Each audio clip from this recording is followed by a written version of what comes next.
Assalamualaikum warahmatullahi wabarakatuh. Selamat siang semuanya. Para siswa kelas 10 SMK 3 Kudus, dalam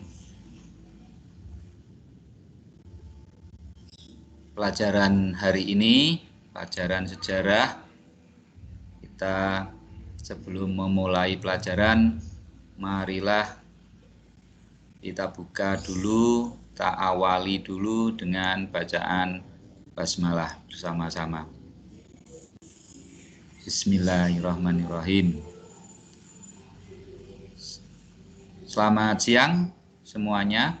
Bagaimana keadaan atau kesehatan kalian? Tentunya dalam keadaan yang sehat walafiat ya semuanya ya. Semoga yang tidak bisa atau yang belum bisa ikut pelajaran siang hari ini, kalau yang sakit ya, semoga cepat diberi kesembuhan. Yang ada keterbatasan kuota, semoga cepat mendapat kuota. Baiklah, hari ini kita akan mempelajari dinamika politik ekonomi Indonesia pada masa demokrasi terpimpin.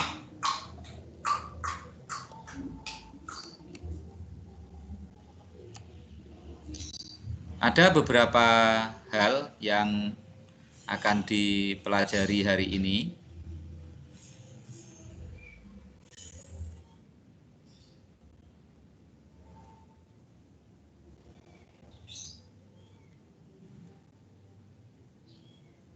Ada dua bagian nantinya, yaitu dinamika politik dan dinamika ekonomi.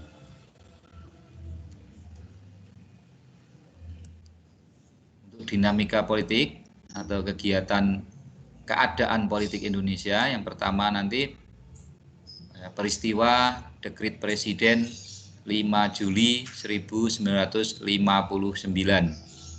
Ini merupakan akhir atau momentum atau tonggak berakhirnya pelaksanaan demokrasi liberal. Jadi sebelum 5 Juli 59 Indonesia itu melaksanakan demokrasi liberal.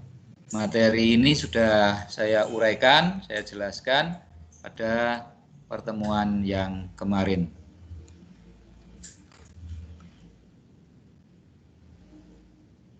Kemudian akan dipelajari nanti peta kekuatan politik nasional pada masa demokrasi terpimpin.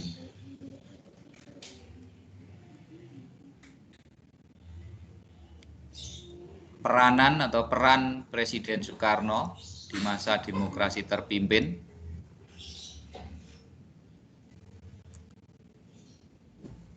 Kemudian ada nanti pembebasan Irian Barat, serta politik luar negeri Indonesia. Itu mungkin nanti bagian pertama. Kalau nanti waktunya tidak mencukupi, di bagian dinamika ekonomi akan dipelajari pertemuan yang akan datang. Nanti di sistem ekonomi terpimpin itu bagaimana, ada kebijakan untuk mengatasi masalah sistem ekonomi.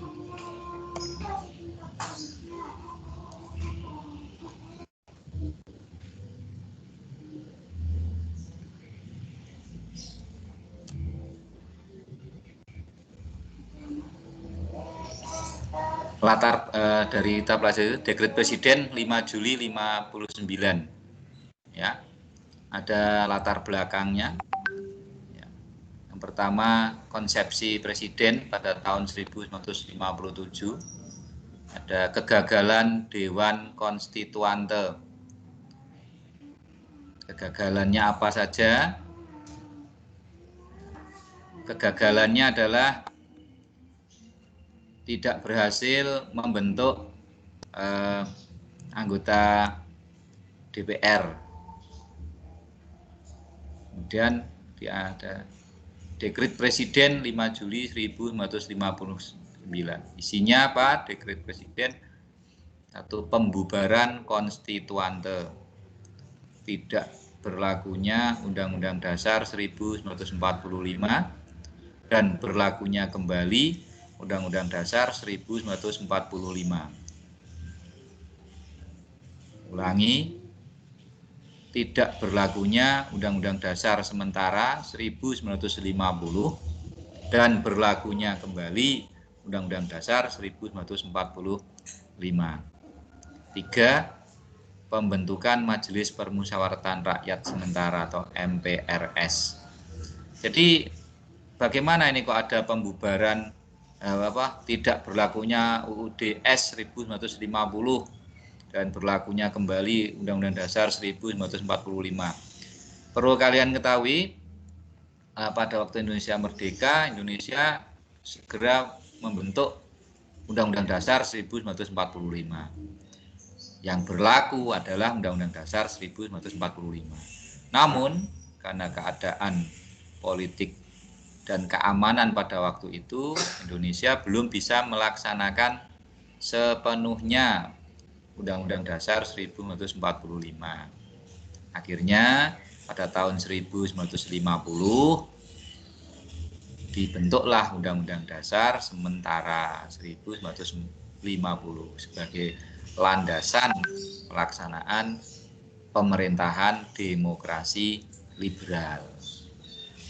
Nah, karena tidak bisa menjalankan pemerintahan dengan stabil, akhirnya Presiden mengeluarkan surat atau mengeluarkan pengumuman atau dekret Presiden yang berisi 3 hal tersebut.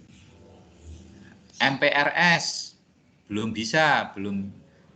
ada MPR, maka dibentuklah MPRS.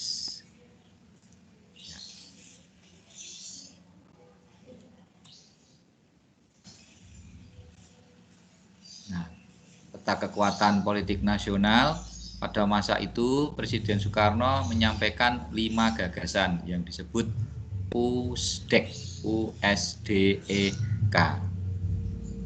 U, Undang-Undang Dasar 1945, S, Sosialisme Indonesia, D, Demokrasi terpimpin, E, Ekonomi terpimpin, K, Kepribadian bangsa. Nah, di sini ada beberapa istilah, ada demokrasi terpimpin. Apa artinya demokrasi terpimpin? Satu sistem pemerintahan yang Presiden Soekarno merupakan pusat kekuasaan. Jadi semuanya dipegang, dikendalikan oleh Presiden. Ya, maka peranan Presiden Soekarno pada saat itu sungguh besar. Presiden Soekarno merupakan pusat kekuasaan pada masa demokrasi terpimpin. Artinya ya membuat undang-undang, melaksanakan undang-undang, mengawasi undang-undang, menjalankan semuanya. Nah, akhirnya di dalam pemerintahan demokrasi terpimpin ini itu diadakan, nah ini ulangi, diadakan pembentukan MPRS, pembubaran DPR dan pembentukan DPR-GR. Jadi DPR dibubarkan, kemudian membentuk Dewan Pertimbangan Agung Sementara, DPAS, Dewan Pertimbangan Agung Sementara. Pada masa itu 3 hal tersebut dijalankan, membentuk MPRS, membentuk DPR-GR, membentuk DPAS dijalankan. Tetapi sesungguhnya nantinya hal tersebut merupakan penyimpangan dari Undang-Undang Dasar 1945. Karena di dalam Undang-Undang Dasar 1945 tidak ada MPRS, tidak ada DPR, GR, dan tidak ada DPAS. Nah, pertanyaan yang bagus, mengapa kok bisa terjadi pembentukan MPRS, DPR, GR, DPAS? Ya karena semua kekuasaannya terpusat pada Presiden Soekarno. Jadi kekuasaan yang luar biasa. Nah itu keadaan pada masa demokrasi terpimpin. Nah pada masa pemerintahan demokrasi terpimpin itu terjadi satu peristiwa pembebasan Irian Barat.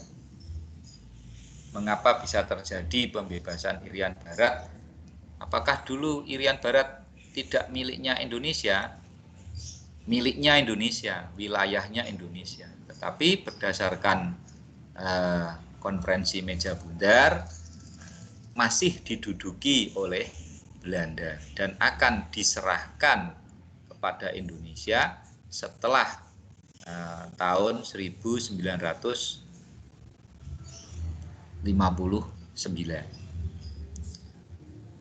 Tapi ini keadaan yang sangat membahayakan. Belanda terus menunda penyelesaian masalah tersebut hingga bertahun-tahun. Bagaimana perjuangan pembebasan Irian Barat ini? Ada dua macam, perjuangan diplomasi dan perjuangan konfrontasi politik. Ya, perjuangan diplomasinya Indonesia meminta dukungan, mengadakan konferensi Kolombo, kemudian mengadakan konferensi Asia Afrika pada tahun 55. Indonesia mengangkat masalah Irian Barat dalam sidang PBB, sidang umum PBB. Ini untuk menarik simpati di dunia. Ada konfrontasi politik. Indonesia membatalkan hasil KMB. Pemerintah Indonesia memutuskan hubungan diplomatik dengan Belanda pada tahun 1960. Ini merupakan perjuangan dalam rangka pembebasan Irian Barat. Irian Barat mana? Irian Barat itu ya sekarang itu yang menjadi Papua. Mengapa kok diberi nama Irian? Itu ada peristiwa sebelumnya, ya, pada masa konfrontasi bersenjata dan konfrontasi politik, Pulau Papua itu oleh bangsa Indonesia diberi nama Irian, yang artinya itu singkatan itu IRIAN.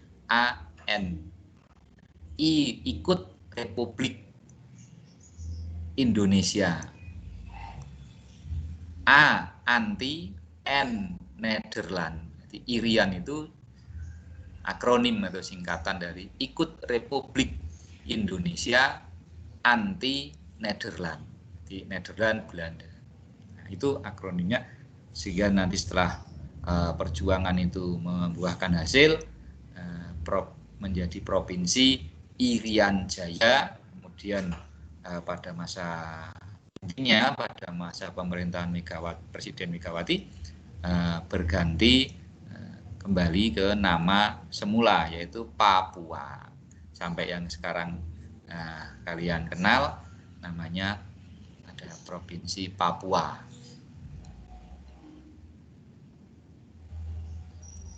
Pada waktu itu juga ada konfrontasi ekonomi, ya, Indonesia membatalkan utang-utang kepada Belanda, menasionalisasi maskapai penerbangan Belanda KLM. Jadi perusahaannya Belanda tapi ada di Indonesia dinasionalisasi, diambil oleh bangsa Indonesia. ini konfrontasi ekonomi, perlawanan di bidang ekonomi. Konfrontasi di bidang militer.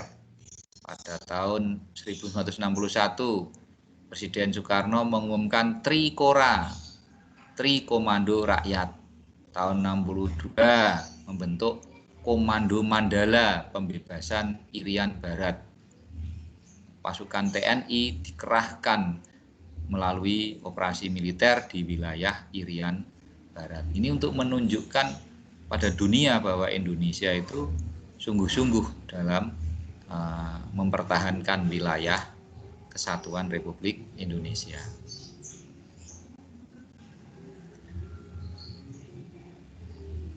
Nah ini, akhirnya bagaimana pada masa pemerintahan demokrasi terpimpin, Irian Barat bisa diselesaikan, bisa menjadi bersatu, terintegrasi Irian Barat. Akhirnya Indonesia dengan Belanda mau berunding di New York, ya, dan keputusannya pemerintah Republik Indonesia wajib menyelenggarakan PEPRA, penentuan pendapat rakyat. Artinya kalau rakyat Irian Barat atau Papua waktu itu ya, milih mana? Milih Belanda apa pilih ikut Indonesia? Tapi hasil finalnya rakyat Papua atau Irian Barat memilih ikut Indonesia. Dalam penentuan pendapat rakyat, hasilnya adalah integrasi ke Indonesia.